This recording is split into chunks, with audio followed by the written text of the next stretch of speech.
Assalamualaikum warahmatullahi wabarakatuh. Halo anak-anak, apa kabar? Berharap kalian semuanya tetap sehat dan semangat ya. Baik, hari ini kita akan membahas tentang sifat-sifat operasi hitung bilangan bulat. Nah, ada yang tahu apa saja sifat-sifat operasi hitung?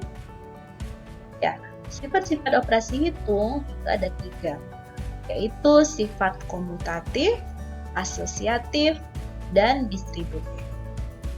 Nah, hari ini kita akan bahas satu persatu mengenai sifat-sifat tersebut.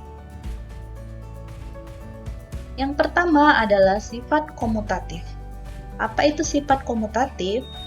Sifat komutatif itu adalah pertukaran. Sifat komutatif pada penjumlahan. Sifat komutatif berlaku pada penjumlahan. A ditambah B itu sama dengan B ditambah 5.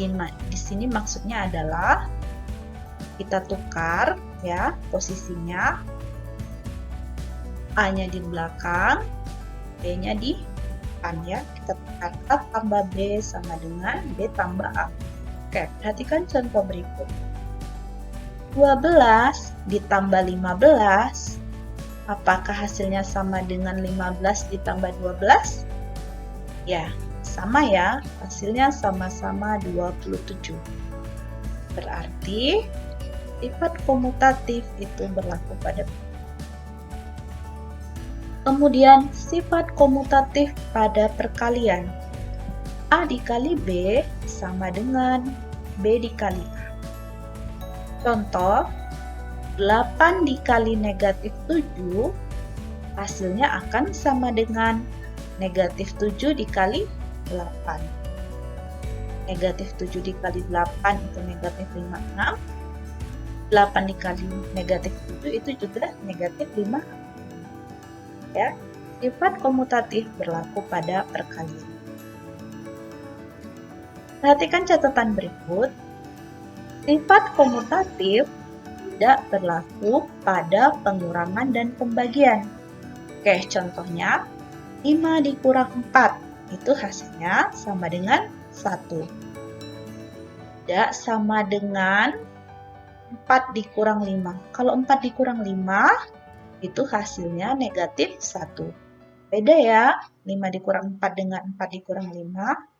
Berarti sifat komutatif tidak berlaku pada pengurangan. Bagaimana dengan pembagian? 6 dibagi 2 sama dengan 3. Apakah sama dengan 2 dibagi 6? Oke, 2 dibagi 6 itu sama saja dengan 2 per 6. 2 per 6 disederhanakan jadi 1/3. Berbeda ya hasilnya, 6 dibagi 2 itu sama dengan 3. Sedangkan 2 dibagi 6 itu sama dengan 1/3. Jadi, sifat komutatif tidak berlaku pada pembagian. Nah, komutatif pertukaran. Kemudian kita beralih ke sifat yang kedua adalah sifat asosiatif. Sifat asosiatif artinya pengelompokan. Yang pertama, sifat asosiatif pada penjumlahan.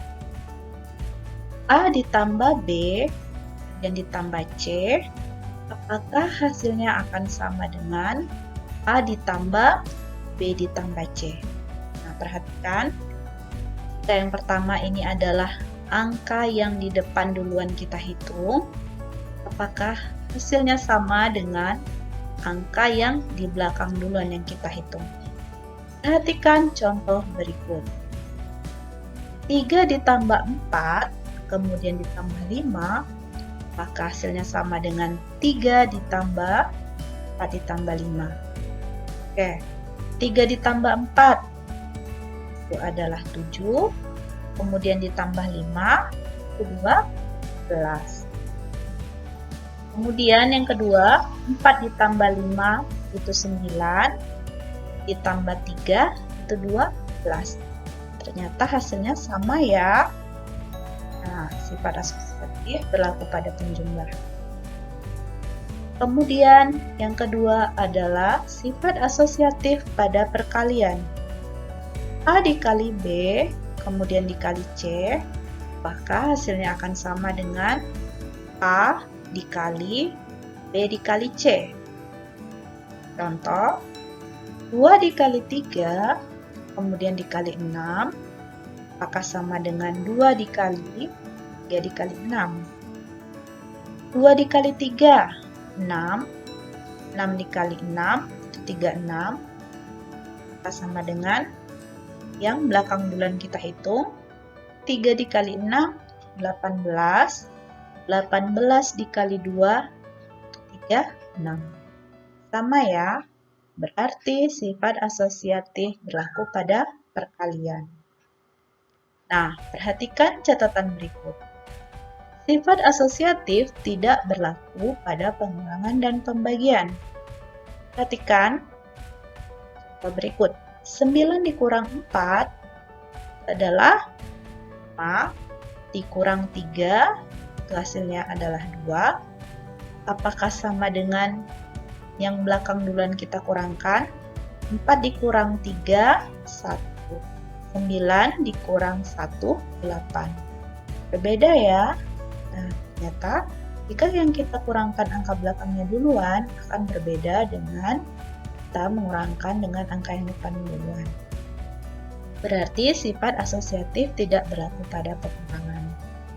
Kemudian pada pembagian, 36 dibagi 6 itu 6, 6 dibagi 3 sama dengan 2. Nah, hasilnya akan berbeda jika yang kita bagi angka belakang dulu. 6 dibagi 3, 2. 36 dibagi 2 sama dengan 18. Jadi sifat asosiatif berlaku pada. Kita beralih ke sifat yang ketiga. Sifat distributif atau penyebaran. Nah, perhatikan. Yang A, sifat distributif perkalian terhadap penjumlahan. A dikali B ditambah C itu akan sama dengan hasilnya, kita sebar ya, A dikali B ditambah A dikali C. B tambah A kali C. Oke, contoh 2 dikali 3 tambah 4 itu hasilnya akan sama dengan, kita kalikan satu persatu ya, 2 dikali 3 ditambah 2 dikali 4. Oke, kita cek. 2 dikali, ini dalam kurung dihitung duluan ya. 3 ditambah 4, 7. 7 kali 2, 14. Sama dengan, kalau kita sebar tadi, kita kalikan 2 dikali 3, 6. Ditambah 2 kali 4, 8. 8 ditambah 6 sama dengan 14. Sama ya. Yang B, sifat distributif perkalian terhadap pengurangan.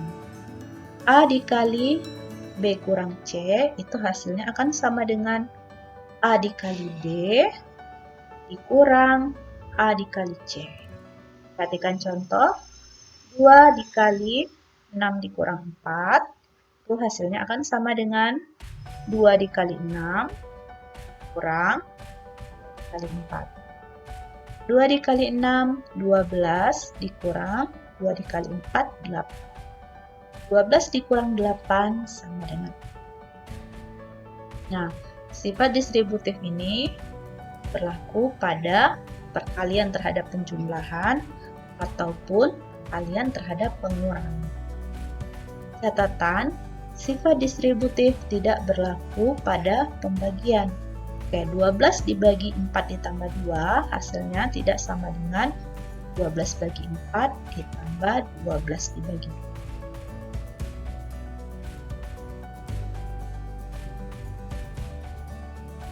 Baik anak-anak, sekarang jika kalian sudah paham, Bunda akan beri latihan. Nah, tujuan kita belajar sifat-sifat operasi hitung ini sebenarnya adalah untuk mempermudah kita dalam berhitung. Ada soal-soal tertentu yang bisa kita gunakan sifat-sifat ini untuk memudahkan kita. Baik anak-anak, silahkan kalian salin soal-soal berikut, kemudian dikerjakan di buku. Selamat belajar. Terima kasih. Assalamualaikum warahmatullahi wabarakatuh.